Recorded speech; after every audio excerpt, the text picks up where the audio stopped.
Assalamualaikum warahmatullahi wabarakatuh. Halo anak-anak, apa kabar kalian hari ini? Ya, selalu kita berdoa. Semoga kita semua selalu dalam kondisi sehat walafiat dan selalu terhindar dari virus yang sedang melanda dunia. Baik anak-anak, kali ini kira-kira kita mau belajar apa ya? Hari ini kita akan melanjutkan materi yang sebelumnya, yaitu kelas 4, tema 6, subtema 2, pembelajaran 4. Kan tetapi sebelum kita masuk dalam materi, marilah kita berdoa terlebih dahulu. Berdoa menurut agama dan kepercayaan masing-masing. Berdoa dipersilahkan.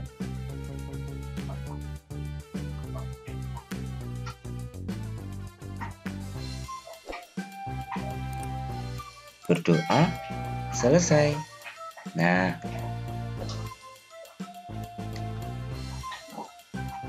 ada Beni sedang berbicara dengan ayahnya. Ayah, jika sudah besar nanti, aku bercita-cita menjadi arsitek. Seperti teman ayah, Paman Fadli. Apa sih hebatnya menjadi arsitek?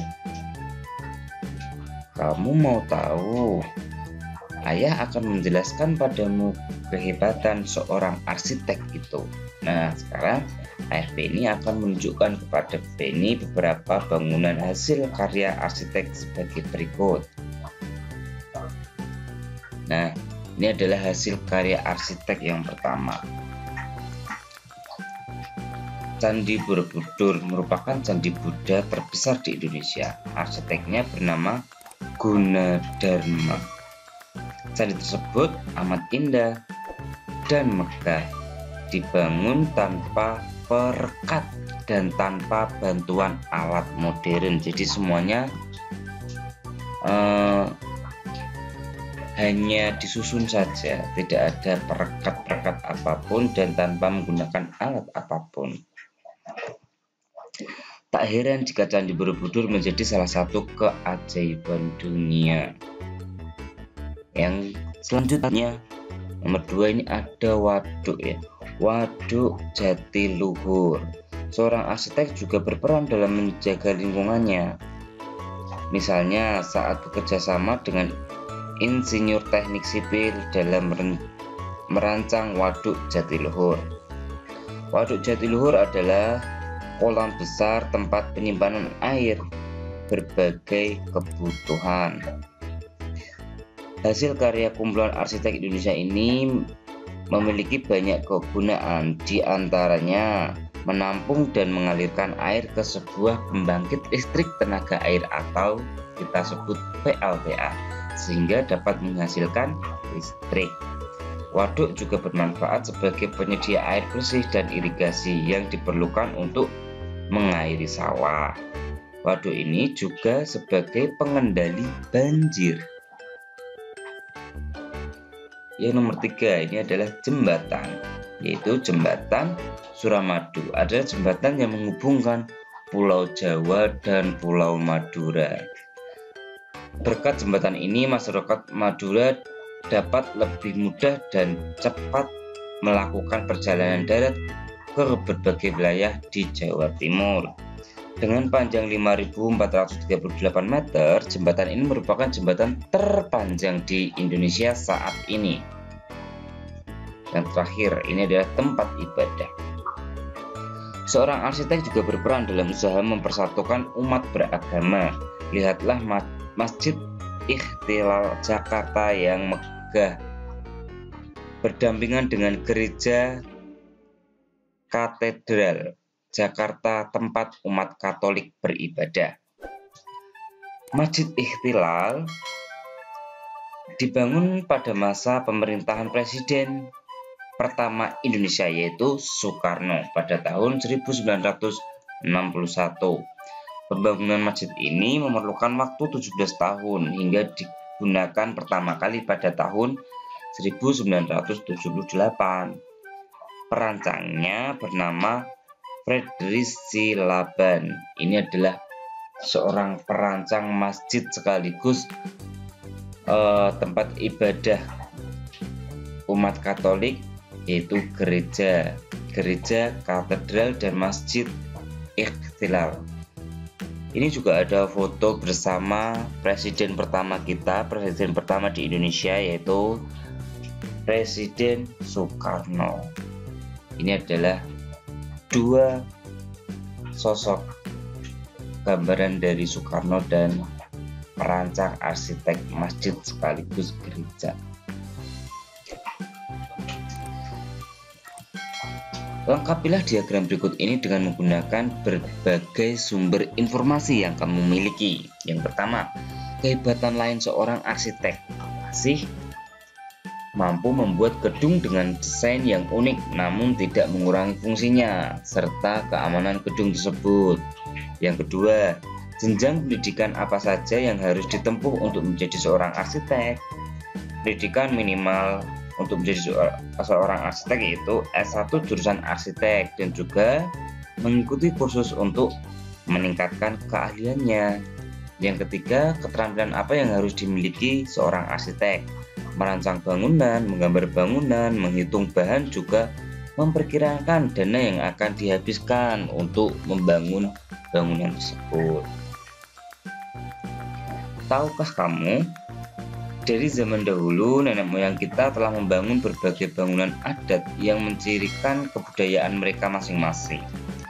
Setiap suku memiliki ciri bangunan dan tempat tinggal yang berbeda sesuai dengan kebutuhan dan kebiasaan masing-masing. Pernahkah kamu melihat bentuk rumah? Perhatikan gambar rumah adat dari Kampung Naga, Jawa Barat. Bacalah dengan seksama keterangan tentang rumah adat mereka. Ini adalah gambar rumah adat. Rumah-rumah adat di Kampung Naga dibangun dengan cara yang unik dan memiliki tujuan dan makna sesuai kebiasaan masyarakat setempat. Rumah dibangun di atas bebatuan agar tidak longsor bagian bawahnya.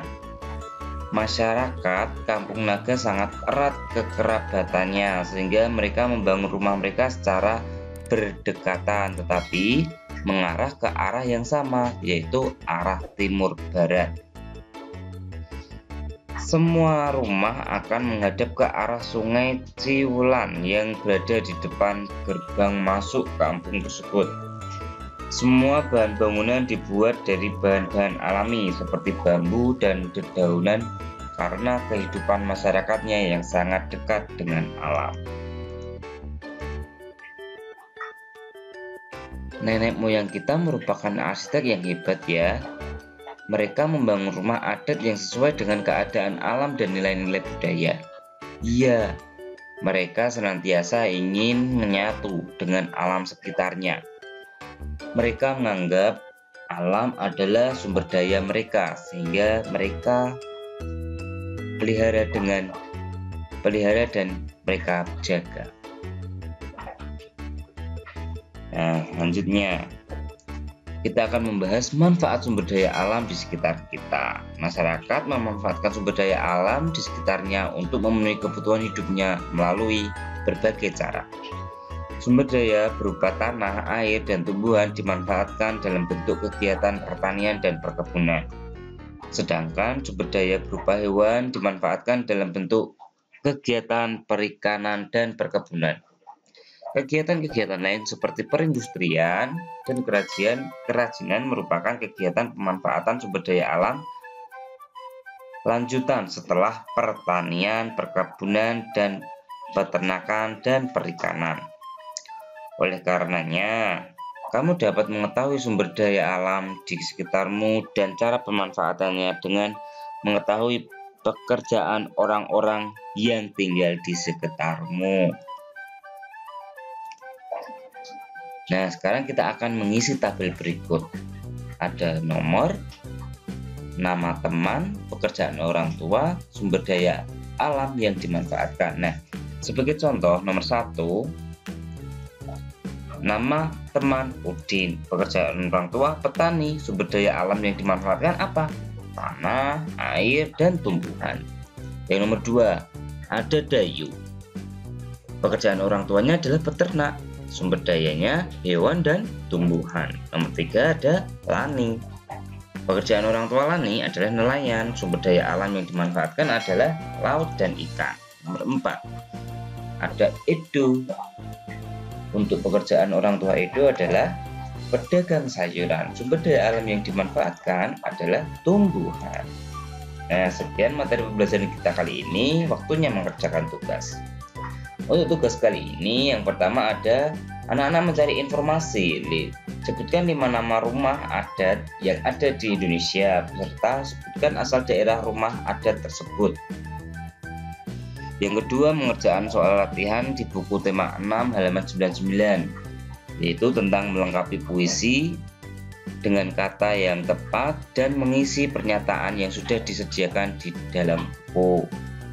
Nah, sekian materi kita kali ini. Semoga bermanfaat. Jangan lupa selalu jaga kebersihan dan kesehatan diri kita masing-masing. Selalu memakai masker ketika harus pergi keluar rumah dan jaga jarak. Akhir kata, wassalamualaikum warahmatullahi wabarakatuh.